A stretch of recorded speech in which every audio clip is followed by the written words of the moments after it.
days with Sandra Bullock. And I was just like, well, I don't know, Mom, is that really what it's going to be like?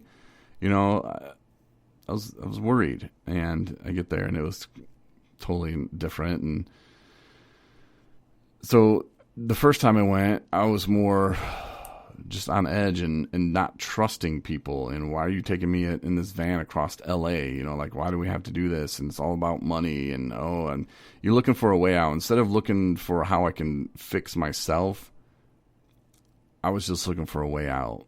And that happened pretty much in all the treatment centers I went to.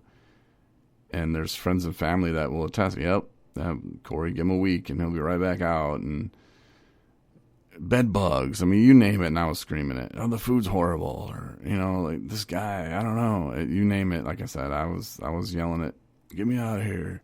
I've had enough, done it. I know these people, they're not like me. And when I realized, though, that, no, these people are exactly like me, that's when I think it took another huge step forward, when I realized that this is addiction we're battling, and, you know, in order to get better, I'm going to have to change, you know. So if you can change, you know, just a little bit about yourself each day, I think that could take huge steps in recovery, you know, and towards your recovery, your long-term recovery. You know, where do you want to be in a year? You know, think about the future, you know, start planning that out. You know, it's scary talking to people when they look at you and they say, I don't have anything planned out. I don't have a future. I've never thought about that. It's scary, and it can be rewarding at the same time, because you start getting them thinking, like, oh, you never thought your kids would have kids, you know, making you a grandfather. You know, like, do you want to take your grandson fishing? You know, think about those little things in life that right now today might seem impossible, but they will happen. And don't you want to be there for that? You have to want recovery more than you've wanted anything in your life. And I've heard people tell me that, and I've heard, you know, Steven, this guy that was a group leader at the Chinese restaurant place, he would say that, you know, he's like, you got to want it more than anything in your life. And I'm sitting there like, yeah, man, I want it, you know, but I now know what he's talking about. Then I just thought, yeah, okay, just say, I want it. But no, you have to live it, man. You have to want it so bad that even thinking about it, you know, like using or drinking, it just isn't an option. You know, if you can pass through that and turn that corner, you're heading down the right path. You know, so for like my friend, I would suggest, you know, for him, I think he needs to take a time out. You know, I think he needs a reset. And a lot of people will do that, you know, going to a treatment center. And, you know, when I talk to him tomorrow, it's not just because I work at a treatment center, but I would suggest that he does need one, just to reset, you know. And a lot of people will think that, well, once I get out of here, I'm going to go to work and I'm going to stay busy. That's very dangerous, unless you're staying busy with your recovery, and busy hitting meetings, you know, and busy volunteering, doing stuff for other people. That feels great. When you can help other people, it feels amazing. And I think my friend knows that too, and he's gotten a little bit of that, and then just doesn't know where to put it, doesn't know where to run with it. And, you know, it's like a put up and shut up thing, you know, like it's time. It's time to, you know, put up or shut up. And sometimes people say, well, that's just tough, you know, you can't do the tough love thing. And it's not tough love, but you get to a point where, okay, let's move forward. You know, is more what I'm saying. Like, you can't do anything about yesterday or 20 minutes ago. You know, you just have to keep moving forward. And, you know, I think when you have a timeout like that, when you can take a break and you can put work aside, you know, them bills, trust me, them bills still going to be there. You know, if you have to take 30 days, take 30 days. You think, well, how am I going to pay for this? Talk to some people. You know, pick up that phone, talk to some people. Oh, I can't. I get that point. You know, I get that part of it. Like, I can't. I'm too embarrassed. You know, there are people out there that maybe could do it for you, you know. And that's where asking for help, again, comes in. So just know that as long as you're not stopping, as long as you're not wanting to give up on yourself in your recovery, you still have one hell of a shot. I mean, the times and the many places that I was at mentally, it's so refreshing now. But, you know, when I think back and look at it, you know, I did want to give up, and something kept me going. And I don't know if it's my faith. Maybe it's my family. Maybe deep down, you know, I knew that there was a purpose. There was a reason that I experienced everything. Accepting the fact that I am exactly where I'm supposed to be. You know, those places I went, the people I met, I had to see every single one of them people. I had to experience all of those centers and those, you know, hospitals. I had to go through all of that, you know. And what I'm saying today to someone who's in recovery and some long-term recovery, you can probably relate to a lot of it. But I hope that this can get to somebody that needs it to help them at this moment. Maybe it's my friend. Maybe he decides he's going to listen to the podcast.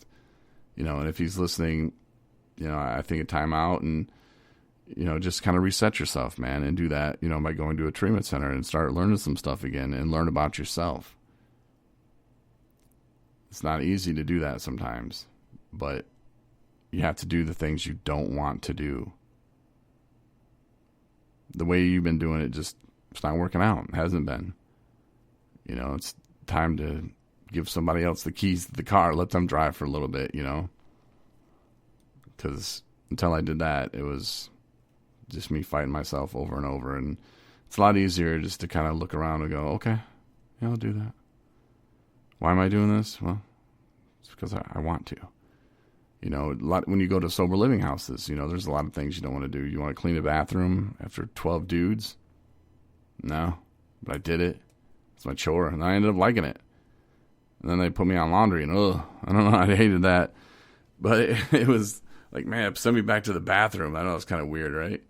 But no, because then I looked at it like, you know, there's another dude that was doing it, and I was like, man, well, there's like 3 of us doing it or something. And sometimes other guys would kind of half-ass it, and I'm like, well, at least if I do it, I know it's getting cleaned right.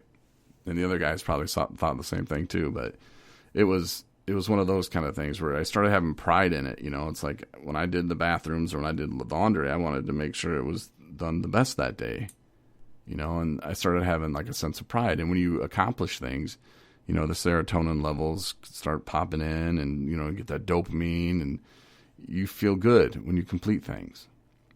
So, you know, it's those little things. And now I gladly clean the showers, you know, it's like my girlfriend probably loves it. She's just like, yeah, great. I don't have to clean the bathrooms. That's wonderful. But I don't mind cleaning up after her. You know, it beats, and I've said it before, it beats cleaning up after 12 dudes. And it's something that, you know, I want to call the owner of the recovery house that I lived in and just thank him, man. I'm like, thanks. You know, my girlfriend loves it. But it's just those little things in life that you don't want to do that you have to do. You know, I know we're, you know, grown-ass men or grown-ass women, but it doesn't mean we can't take direction. You know, be good at following directions for once. Been a while, probably. But I don't know. I don't mean to be a soapbox preacher or anything like that, but I just kind of wanted to talk about that a little bit and kind of share, you know, like a little bit from my past and where I was and, you know, some of the beginning days of it. Because I still remember it, and I still remember how I felt, and I remember the guilt. And before I took the job at the radio station, I remember one day I was supposed to have an interview with them, and I wasn't sure what to do. And the girlfriend at the time said that, yeah, I'll move with you. And my mom and family hated her. Maybe she could sense that. I don't know. But I purposely just blew off the interview. You know, I think I got home from work and I was like, I'll drink instead or something. I don't know. And then they called me and they're like, what's going on? Like the next day. And they're like, you missed the interview. And I was like, sorry. And so they set up another one. And